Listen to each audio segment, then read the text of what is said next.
मोहतरम हज़रात और प्यारे साथियों, अस्सलामु अलैकुम। सुबह मुझे प्यारे साथियों, सबसे पहले मैं आपको यौम-ए जमहूरिया की बहुत बहुत मुबारकबाद देना चाहती हूँ।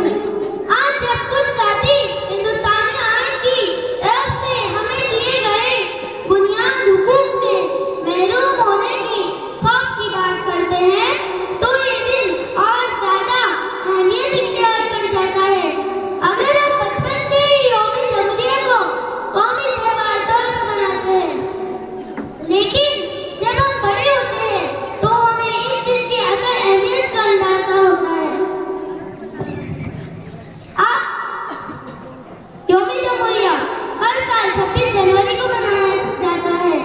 आज के दिन 1950 में हिंदुस्तान का आइन नाफिज हुआ था।